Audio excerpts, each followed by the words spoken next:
తాకట్లో ఉన్న బంగారాన్ని విడిపించి ఆ రోజున మార్కెట్ ధర కట్టి మిగిలిన డబ్బును మీకు అందిస్తుంది కొమ్మూరి గోల్డ్. ఇంత కష్టపడి సినిమా తీశారు కదమ్మా, బాధ అనిపిస్తుందా ఈ టైంలో ఇట్లా జరగటం?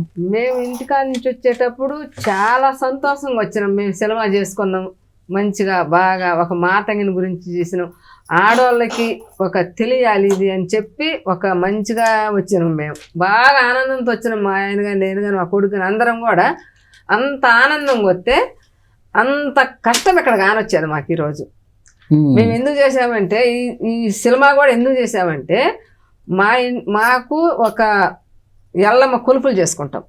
ఎల్లమ్మ కొలుపులు చేసుకుంటే ఆ కొలుపులకి మాతంగిని తీసుకొచ్చుకొని ఆ మాతంగిని తీసుకొచ్చుకున్నప్పుడు ఒక పెద్దింటికి పంపిస్తాం.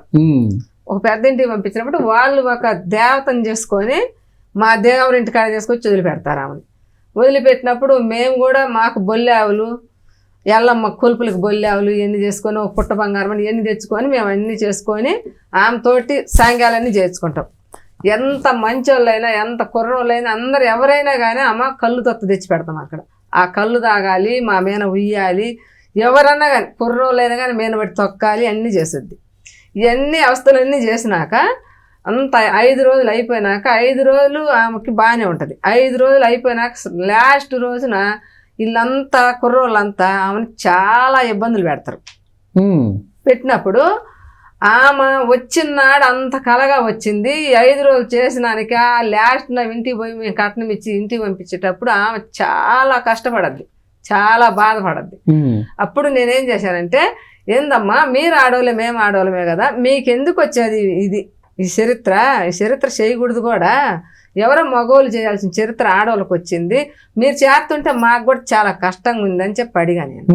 అడిగితే అమ్మా మాకు ఎవరు పెట్టారో ఎక్కడ పెట్టారో మాకైతే తెలీదు, మా పెద్దోళ్ళు ఫస్ట్లో ఎప్పుడు ఏ చరిత్రలో వచ్చిందో అప్పుడు వచ్చింది ఇది. అది మాకు ఈ రోజుకి కూడా ఎవరు మా చరిత్ర పట్టుకున్న వాళ్ళు లేరు, తీసిన వాళ్ళు లేరు, చేసిన వాళ్ళు లేరు. మేము ఎట్నే పోతున్నాం. మా ఇంట్లో ఆడపిల్లలు పుడితే మాత్రం మాతంగిలాగా వాళ్ళకి ఇవ్వాలి, వాళ్ళు ఎన్ని బాధలు పెట్టినా కానీ వాళ్ళ కష్టాలని పడి రావాలి అని చెప్పి అన్ని చెప్పింది. ఏ ఊర్లోకి వస్తే ఆ ఊర్లో మాకు భర్త అని చెప్పి ఆమె ఏడ్చి బాధపడింది. నేను అప్పుడు అనుకున్నామా, నేను 13 సంవత్సరాల నాడు బెమ్మంగారు జీవిత చరిత్ర చూశాను. ఆ చరిత్ర చూసినప్పుడు ఆ చరిత్ర ఈ చరిత్రకు అంత దగ్గరగా ఉంది.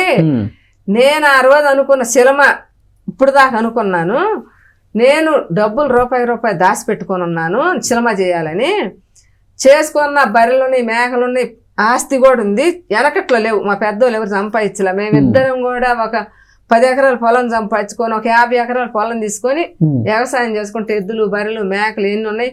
మా మామ ఒక ఆయన ఉండి, మా పిల్లలు మా కాపీ లేక మా మామతోటి మేకలు కాపించుకుంటా, నేను బర్రెలు కాసుకుంటా. ఒక కూలి మనిషిని పెడితే ₹6 వాళ్ళకి ఇవ్వాల్సి వస్తుందని నేనే బర్రెలకు పోయి వచ్చి గడ్డి తెచ్చుకొని ఆయనే ఎద్దులు చూసుకుంటాడు. తెచ్చుకొని బర్రెలు పాడి పిండుకొని రోజుకు 40 లీటర్లు పాలు పిండి పోసుకొని ఈ రూపాయి నేను దాచిపెట్టుకుని, కూలోళ్ళకి ఇచ్చే రూపాయితో కూడా నేను దాచిపెట్టుకొని ఉన్నాయి నా దగ్గర. నేను ఒక సినిమా చేయాలనుకున్నానని ఏమో కాడ చరిత్ర అంతా తీసుకొని అప్పుడు నేను అడిగా, సినిమా చేద్దామయ్యా అంటే మనం చేయలేమన్నారు అప్పుడు కూడా అని అరిసి తిట్టి చేశారు.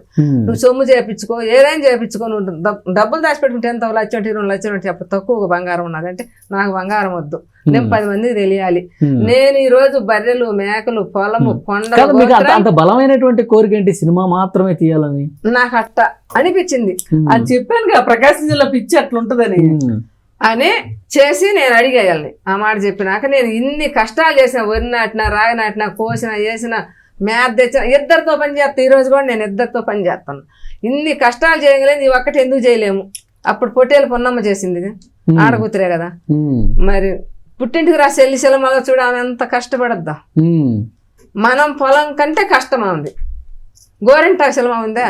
అవును, అందులో కూడా కష్టపెడతారు, కూడా కష్టపడద్ది. ఆడబిడ్డ వదిన కాడికి పోతే బావిలో వేసి, బావిలో ఉన్నారమ్మా, నిన్ను ఎవరు కొట్టరు తిట్టరు, అవాదా తేడు ఉన్నారని చెప్పి పిలుస్తుంది చూడు తల్లి. ఆ పిల్లలు తెసి బావిలో వేసి అందరు చచ్చిపోతారు. అవన్నీ చూసా కాబట్టి నేను చూడండి సినిమా ప్రభావం ఎంత ఉందో. అవన్నీ నా బాగా ఇంట్రెస్ట్. ఇప్పుడు కూడా నేను చూస్తే ఏడుతా. అప్పుడు తోలు బొమ్మల ఆటలు, నవతంగ ఆటలు, ఇష్టాటి మాకేసేవాళ్ళు మేము చిన్నపిల్లలు అప్పుడు ఇవన్నీ చూసినా కాబట్టి ఈ కష్టాలన్నీ చూసినా కాబట్టి ఈ మాతంగి అవస్థ చూసా కాబట్టి నేను ఒక సినిమా చేయాలనుకున్నా. నేనేమో ఆమెతో చెప్పా, నేను ఇవన్నీ చేయాలని కూడా రూపాయి దాచి పెట్టుకున్నామా, నేను సినిమా చేయాలనుకున్నా. నాకు వెనక బర్రెలు ఉన్నాయి, ఆస్తులు ఉన్నాయి, ఇల్లు ఉంది, ఆకులు ఉంది. నేను మా వాళ్ళని ఒప్పించుకొని నేను చేస్తానని చెప్పి ఆమెకు ఒప్పించి కూడా అడిగా. సరే, ఇప్పుడు మీరు సినిమా తీయక ముందు అంటే హైదరాబాద్ వచ్చి షూటింగ్ స్టార్ట్ చేయక ముందు చాలా బలంగా మీ కోరిక ఉంది సినిమా తీయాలని చెప్పి హైదరాబాద్ వచ్చారు. మేము హైదరాబాద్ లో కదమ్మా తీసుకున్నారు. తీసింది మేము మాల్కొండ దగ్గర, మీ ప్రకాశం జిల్లా, మీ ఊరి దగ్గరే. అక్కడే తీసాం సినిమా, అక్కడే తీసుకున్నాం. అక్కడే పిలిపించుకుని వీళ్ళందరినీ, మా అబ్బాయిలను, మా కొడుకులను పట్టుకొని ఇక్కడ అందరిని పట్టుకొని నేను అడిగి నాకు ఇల్లు ఆ సినిమా ఏందమ్మా అంటే ఇట్టి సంగతమ్మ మాతంగుల గురించి, ఈ మాతంగులు మన ఆడవాళ్ళ గురించి, ఇది ఇప్పుడు ఇంకా కష్టమైంది ఆడవాళ్ళ గురించి అవస్థలు ఉంది కదా, అందుకు కాబట్టి వాళ్ళనే తీసుకొచ్చి వాళ్ళతోటి మాట్లాడి సినిమా తీసుకున్నాను. సినిమా తీసేటప్పుడు మీరు అనుకున్నది 2 లక్షల్లో సినిమా అయిపోద్ది అనుకుని ఉంటారు, మీరు ఒక నెంబర్ అనుకుని ఉంటారు. సినిమా స్టార్ట్ చేసి రోజులు గడుస్తున్న కొద్దీ ఏంటి ఇంకా అవ్వట్లేదు, ఇంకా లక్షలు అయిపోతున్నాయి, ఆ ఇబ్బంది అనిపించిందా? నేను దాచి పెట్టుకున్న కాడికి మొత్తం అయిపోయి ఈ సినిమా అంతా రాసిచ్చి షోర్ చేసి చేసుకొని అక్కడ పోయి అన్ని అయిపోయినాక మేము ఇంటికి వచ్చాం. వీళ్ళంతా ఇంటికి వచ్చారు. నేను ఇంటికాడ ఉండి వాళ్ళకి బియ్యం బ్యాలు కానీ మంచిగా ఈ చేసే సినిమా యాక్టర్లకి మొత్తం ఒక క్వాంటోల్ ఇంట్లో అప్పు పెట్టి ఈ రోజు కూడా ఫోన్ చేసి చెప్పమంటే చెబుతా వాళ్ళ దగ్గర. నేను వాళ్ళ దగ్గర మొత్తం సగలం ఆటో పంపిస్తే అక్కడ వండి ఇల్లు పెట్టుకుంటే వీళ్ళు సినిమా చేసి నాకు తీసుకొచ్చి ఇంటికి వచ్చారు. ఇంటికి వచ్చిన ఒక 5 రోజులు 3 రోజులకో నేనేం చేశాడంటే, ఆయన చేలో ఇప్పుడు దాకా అక్కడ ఉండి వచ్చినాము, కంపై కొట్టి కందేసుకోవాలని చెప్పి మా చిన్న కొడుకుని తీసుకొని ఒక కొక్కిలేరు తీసుకొని పోయారు. వాళ్ళు ఆడికి పోయినాక ఆ కొక్కిలేరుతో ఆ మొద్దులో గుట్టలో కదిలిచ్చినాక 2 రోజులు 3 రోజులు జరిగినానికే ఆ అబ్బాయి వీళ్ళందరూ వచ్చినాక ఈ చిన్నపిల్లలు మా కూతురు అందరూ పండుకోరు కిందట మిద్దెలో. పండుకుంటే అది ఏందో మనకైతే తెలియదు అప్పటికి. ఆ పాము బాగా 12-1 గంటల టైంలో వచ్చి గుండెలు వెనగొట్టేది. అందరం పండుకున్నాము, 1 గంట అయింది. ఆ 1 గంట టైంలో పండుకున్నాక వాడు అప్పుడు దాకా సినిమా చూస్తుంటే అవి పండుకోరంగా సగం బొద్దు అయితే అని చెప్పి అరిసినాక అట్ట పండుకున్నాక నా గుండెల మీద అందుకు కుట్టిందని పీకేసినాను అన్నాడు. కాబట్టి మాకు చిన్న కొడుక్కి, లాస్ట్ కొడుక్కి, అబ్బాయి 3 కొడుకులు 1 కూతురు. అప్పుడు ఆ అబ్బాయి ఆ మాట విన్నారు. గబక్కలు లైట్ వేసి చూసేవరకు ఈ నెత్తురు ఎక్కడి నుంచి కారుతుంది. ఏంటి మా ఇంత పొడుగు నన్ను విసిరేసిన అంటే ఈయన మిద్ది మీద పడి పోయి పిలుచుకొని వచ్చా. గబగబా బదరా ఉరికి అసలు ఎట్టపోయినా నాకే తెలియదు. మిద్ది మీదకి పిలుచుకొచ్చి చూసి మళ్ళీ కనిగిరి చొంగోలు పోయినా అంత లెక్క చూసిన ఎక్కడ చూసినా నాకు పాము మంత్రం తెలుసు, తేలు మంత్రం తెలుసు, సరిపిలు చేస్తే ఇట్లాంటి అవయస్తులన్నీ కూడా చేస్తా నేను. నాకు అప్పుడు మై చేస్తా నాకు చెప్పాడు. చెబితే నేను అవన్నీ ఇప్పుడు కూడా ఎవరికైనా చేస్తా. ఏ బాధ వచ్చినా, ఏ కష్టం వచ్చినా, చెవులు నొప్పిపోయినా, పనులు నొప్పి ఇవన్నీ చేస్తా. ఆ రోజు అసలు నాకు దాని గుర్తింపే లేదు. అబ్బాయి చచ్చిపోయాడు. ఆ అబ్బాయి ఇంట్లో ఒక క్యారెక్టర్ చేశాడు, సినిమాలో చేశాడు. చేసినాక ఆ అబ్బాయి చచ్చిపోయినాక 2 సంవత్సరాలు మేము సినిమా చేయలేకపోయాం. నేను అసలు పని కూడా చేయలేకపోయా. ఎందుకంటే నేను ఏ పనికి పోయి నువ్వు చేయొద్దమ్మా అంటాడు. పనికి నా ఇమిటి వస్తే ఏ పనికి కూడా నువ్వు చేయొద్దమ్మా అంటాడు. నాకు ఈ రోజు కూడా అనుకుంటే చాలా బాధ వచ్చింది. అప్పుడు ఆ అబ్బాయిని అనుకుంటే ఈరోజు మాట కూడా మాట్లాడలే నేను. ఆ టైంలో అప్పుడు ఇది 2 సంవత్సరాలు అయినాక తినటానికి బువ్వలేని ఇజం వచ్చేసింది. నేను పని చేయకపోతే ముందు బర్రెలు గొర్రెలు అన్ని కూలీలు పెడితే వాళ్ళకే పోతాయి. అప్పుడు ఇంకా నేనేం చేసినామంటే, అయ్యా ఇల్లే నువ్వు లేచి పని చేయకపోతే మేము ఎట్టే వెళ్ళిపోతామని ఇల్లు, మీరు వెళ్ళిపోవద్దమ్మా, నేను లేస్తా, నేనే మిమ్మల్ని అందరినీ ఇబ్బంది పెట్టిందని చేశా. ఇప్పుడు లేచి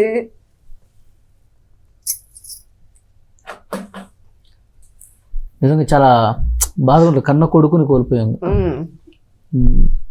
అప్పుడు వీళ్ళందరికీ అప్పచెప్పుకొని మళ్ళీ లేచి ఊరు వెళపట, ఊర్లో ఉండటానికి ఆయుతి కాల మాకు ఎగతానికి.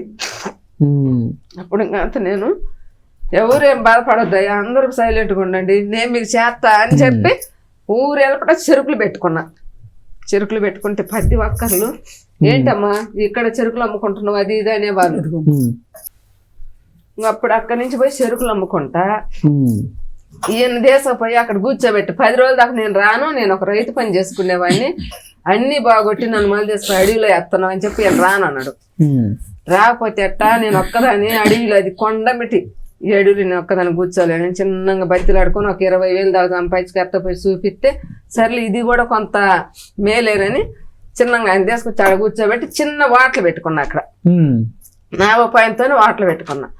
ఎవరు తినడానికి రాకపోతే ఏం చేశాను అని చెప్పి అట్నే బారేసి తింటే ఎట్టు చేసుకుంటా ఉండి అయినా ఈ టిఫిన్ వాటలు వద్దు సంగడి పెట్టుకుందామని చెప్పి సంగడి పెట్టా.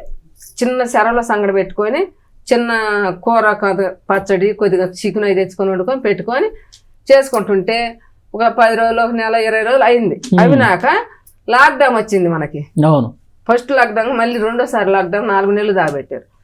నేను అనుకున్నా, దేవుడా నేను ఇంత కష్టపడి మళ్ళీ వచ్చి ఎక్కడ దాకా వస్తే మళ్ళీ ఇప్పుడు లాక్డౌన్ వచ్చింది మా కోసమే, ఈ లాక్డౌన్ నుంచి మేమేం చేయలేము, ఎడ చేయాలా అని చెప్పి దేవుడు దండం పెట్టుకుంటా భూమి ఏడుకుంటా కూర్చున్నాం.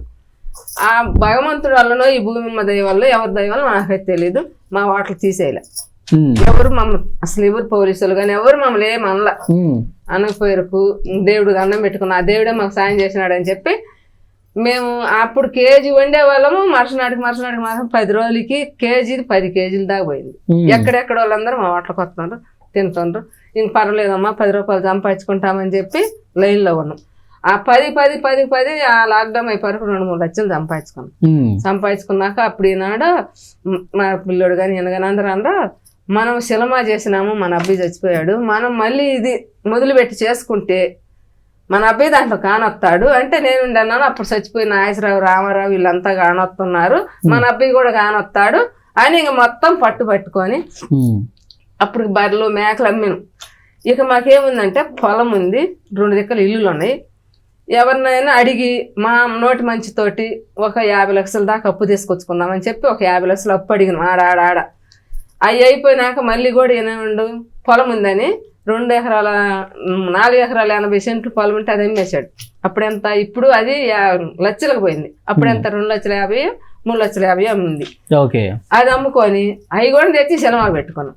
అవి అయిపోయినాక మళ్ళీ ఒక ఇల్లు ఉంది, సంసార్కి రావాలన్నప్పుడు ఇంకా హైదరాబాద్ వచ్చినాం. ఇక్కడికి వచ్చి మళ్ళీ ఇక్కడి నుంచి మేము గడ్డమైన గంగారం, ఇకారాబాద్ దగ్గర గడ్డమైన గంగారంలో 5 రోజులు 8 రోజులు చేసినాం షూటింగ్. అప్పుడు ఈ పొలం అమ్ముకొని వచ్చారు, అక్కడికి అవి అయిపోయినాక అంతా పూర్తి చేసుకొని మళ్ళీ ఇక్కడ కూడా ఏడో చేసాం కదా అవి ఇక్కడ కూడా చేసుకున్నాం. అక్కడ చేసుకుని ఇక్కడ చేసుకున్నాం. ఇదంతా చేసుకొని పూర్తి అయిపోయినాక డబ్బింగ్ అని వాటికని ఇటుకని అన్ని అయిపోయినాక ఇంకా పొలం ఉంటే అది కూడా తాకట్లకు పెట్టి అవి కూడా తెచ్చి మొత్తం పూర్తి చేసుకున్నాం. మాకు సంసార సర్టిఫికేట్ వచ్చేటప్పటికి మాకు ఇంకా డబ్బులు లేకుండా పోయినాయి. లేనప్పుడు నేనేం చేశానంటే, రవి ఒక ఇల్లు ఉంది, వాట్ల మీద డబ్బులు వచ్చాయి, నెలకు కట్టుకుంటుంటాం 10,000, 5,000, 20,000 ఇది పెట్టి కొని తీసుకొని పోమని చెప్పి మళ్ళీ మేమిద్దరమే పోయి ఆ ఇల్లు పెట్టి 7,50,000 తీసుకొచ్చాం. ఇవన్నీ జరుగుతున్నప్పుడు ఇప్పుడు అసలు ఏమొస్తుందో ఏం పోద్దో తెలియదు, అన్ని అమ్మేసుకుంటున్నాం, ఇంకా లక్షలు అప్పు చేస్తున్నాం, ఎట్లా ఉంటుందో భవిష్యత్తు అని చెప్పి మీకు అసలు మాకేమనిపిల్ల, మా అబ్బాయి మాకు గానొస్తాడు, అందులో మేము మా అబ్బాయిని చూసుకోవాలి, మేము మాతంగుల గురించి ఆడవాళ్ళ గురించి ఆడవాళ్ళ చరిత్ర బయటకు తేవాలి అని ఒక పట్టుదలతో చేశాను. ఆయన మీకు సినిమా కళ ఒకటి, అందులో మీ అబ్బాయి కూడా ఉన్నాడు కాబట్టి బలంగా ఉన్నాడు. నాకు ఈ ఆడవాళ్ళ గురించి మంచిగా వాళ్ళు చెప్పిండ్రు. ఆమెను కూడా మొన్న ఆడే ఫంక్షన్ రోజు ఆమెను తీసుకొచ్చా, నేను పిలిపించాము. మా అబ్బాయితో ఫోన్ చేపించి, అది నెంబర్ ఉంది, ఫోన్ చేపించి పిలిపించాము. అక్కడికి వచ్చిందామా, వచ్చి ఆ టైట్లు అవన్నీ చూసి అన్నది, నాకు ఆ రోజు చెప్పిన మాట నరసమ్మ గుర్తుగా నిలబెట్టావని చెప్పి ఆమె నాకు సెకండ్ ఇచ్చి నాతో ఫోటోలు దిగి నాతో మంచిగా మాట్లాడి మొన్న నన్ను వాళ్ళ ఇంటికి పిలిచి చీర కూడా పెట్టేది. నాకు ఆమె మా తంగి అని ఆమె నాకు చీర కూడా పెట్టేది. ఆమె ఎక్కడుంటారమ్మా? అక్కడిక్కడే, ఎక్కడో హైదరాబాద్ లోనే. అందుకని ఈ సినిమా ఇంత దూరం తెచ్చా. అసలు వాళ్ళు ఎవరో ఏందో మాకు తెలియకుండా మాకు నోటీసులు ఇవ్వటం మంచిదయ్యా మీరు చెప్పండి, నేను అడుగుతున్నా మీడియా ముందు. వాళ్ళు అసలు ఎవడో తెలియదు, ఎక్కడో తెలియదు, మా ఇంటికి నోటీసు పంపించారు, బాగానే ఉంది. నోటీసు పంపించినాక నేను ఉన్న ఇల్లు కూడా తాకట్లు పెట్టి నా అల్లుడితోటి మళ్ళీ 4 లక్షలు డబ్బులు తీసుకొని 13 లక్షలు తీసుకొని అక్కడ పెట్టుకున్నాక నా ఇంటికి నోటీసు పోయే వరకు నా ఇంటికి, నాకు ఫస్ట్లో నా కొడుకు చచ్చిపోయినప్పుడు పరువు పోయింది, అందరి చేత తిట్టించుకున్నా. అన్ని అవస్థలన్నీ పడి అన్ని కష్టాలన్నీ పడి నేను ఈ రోజు ఇంతవరకు వచ్చి ఈ వరకు సినిమా తీసుకొని ఇక్కడికి నేను నవ్వుతా వచ్చి ఈ రోజు ఆళ్ళు వేసుకొని నా కొడుకుని చూసుకుందామని నేను ఎంతో ఆపేత్రంగా నేను వచ్చా. ఇక్కడికి వచ్చినప్పుడు నా వేణోళ్ళు ఏటి అవసరమా, వాళ్ళెవరు నేనెవరు, నాకేమన్నా అయినోళ్ళ పోయినోళ్ళ, లేకపోతే నాకేమన్నా అప్పిచ్చిన వాళ్ళ, లేకపోతే నేను సినిమా చేసేటప్పుడు అయ్యా నేను ఈ సినిమా చెయ్యాలని వాళ్ళని అడిగానా? లేకపోతే అయ్యా నేను ఈ సినిమాకి ఇంత ఖర్చు అయినా ఒక లక్ష్యమని అడిగానా? ఏం లేదు కదా. వాళ్ళు అసలు ఎవరు నన్ను అడగటానికి. నా సినిమా సిరి టీజ్ నాటువని 3 సంవత్సరాల నుంచి ఈ ఛానళ్ళన్నీ మా వాట్ల కాడికే వచ్చి ఆర్టీవీ శ్రీనివాసరావు గారని మా వాట్ల కాడికి వచ్చి ఆయన మమ్మల్ని తీసుకొని ఆయన ద్వారా మాకు అందరికి పెడితే మమ్మల్ని పిలిచి ఛానల్ వాళ్ళందరూ కూడా మా కాడ రూపాయలు తీసుకో. వీళ్ళు పేదోళ్ళు, వీళ్ళు రైతులు, ఒక కుటుంబం సభ్యులుగా వచ్చారు. ఎక్కడో బురదల్లో దొక్కుని బురదల్లో పూసుకొని ఏదేదో కష్టపడి రూపాయి తీసుకొని చేసుకున్నారు. వీళ్ళకని ఊరకు మాకు ఛానల్ అందరూ ఊరకు చేశారు. ఎవరొక్క రూపాయి కూడా తీసుకోకుండా పిలిచి మీ ద్వారా అందరు చేశారు.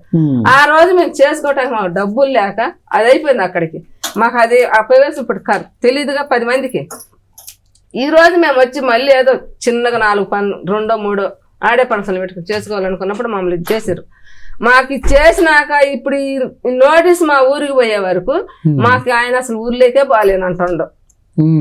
ఇప్పుడు అందరూ ఫోన్లు చేసి అడుగుతా ఉండరు, మీరు సినిమా చేసి డబ్బులు తెస్తామని ఎచ్చులు పడతా పోయినారు.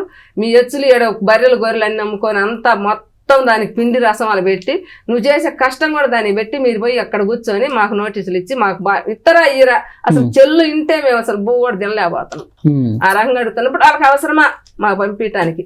మేము మీడియా ముందు ఇదే అడుగుతున్నాం అందరినీ కూడా. మాకు నోటీసులు వచ్చిన కాడి నుంచి మాకు వాళ్ళేమో అప్పుగా అయ్యలే, ఒక మంచిగా అయ్యలే, ఒక చెడుగా అయ్యలే. మాకు ఏ రోజు వాళ్ళని ఆదరించుకోమని కూడా మేము అడగలేదు కాబట్టి ఈ రోజు మమ్మల్ని ఇంత పని చేయటం ఎందుకని మేము పబ్లిక్ అడుగుతా ఉన్నాం. మాకు కామెంట్లలో ఏం పెట్టి అడుగుతుండ్రు, వీళ్ళు ఏంటిది అదే డబ్బుల కోసం వీళ్ళు డ్రామాలు ఆడుతుండ్రా, డబ్బుల కోసం అడుగుతుండ్రా, 2 కోట్లు ఎత్తుకొని పోయి అక్కడ కూర్చొని తినాలని వీళ్ళకి ఎచ్చులు ఎందుకు అని ఇవన్నీ అనాల్సిన అవసరం ఏముంది వాళ్ళకి? ఎవరినైనా మేము అడిగినామా? ఈ కామెంట్లు పెట్టే వాళ్ళు 1 రూపాయి అడగల, మేము ఎవరిని ఏం అడగల. మా కష్టం, మా రూపాయి మేము కూలి నాలి అన్ని చేసుకుని మా ఈ సినిమా పేరుతోనే మాకు రిలీజ్ చేయించుకొని కావాలి. మేము ఈ రోజు టైటిల్ కూడా మేము ఈటానికి లేదు. ఎందుకంటవా నా ఇష్టం కొన్ని 13 సంవత్సరాల నాటి అవస్థ ఇది. 40 సంవత్సరాల నుంచి పడ్డ కష్ట డబ్బులు మొత్తం 10 సంవత్సరాలు మొత్తం కాదేంగి అందరిని బజారేసా నేను, ఇంటిల పదులు మొత్తాన్ని. ఈ రోజు నాకు ఉండటానికి ఇల్లు కూడా లేదు. రామదాస్ గారు అండు ఆ ఇల్లు అక్కడ పెడితే ఏం చేస్తావమ్మా, వీళ్ళందరూ బజాట్లో ఉంటారంటే నేను ఏమైనా నేను అడవిలో ఉంటా, చెట్టు కింద ఉంటా, నేను ఏదైనా కానీ చెయ్యాలని చెప్పి ఆయనతో కూడా వాదనాడే. ఆయన అంటే నీకెంత నిబ్బరం అమ్మా, మీ వాళ్ళు ఎవరు అరవట్లేదండి. నా కొడుకు కోసం వీళ్ళందరూ కూడా నాకు ఇచ్చారయ్యా, బలం ఇచ్చారు. బలంతో ఇంత చేసినాను. వెనక మాకెవరు తోపులు లేరు, మాకు ఒక న్యాయం చెప్పేవాళ్ళు లేరు, ఎవరు కూడా మాకు వెనకుండి ముందుకు పడి నెట్టేవాళ్ళు లేరు. మేమే మా ఇద్దరమే మాతోడు మా కొడుకుని పెట్టుకున్నాం మేము ఇందుకు. కాబట్టి మమ్మల్ని ఎవడు అసలు ఆ మనిషి మాకు ఇచ్చినోడు ఎవరని నేను అడుగుతున్నా పబ్లిక్గా.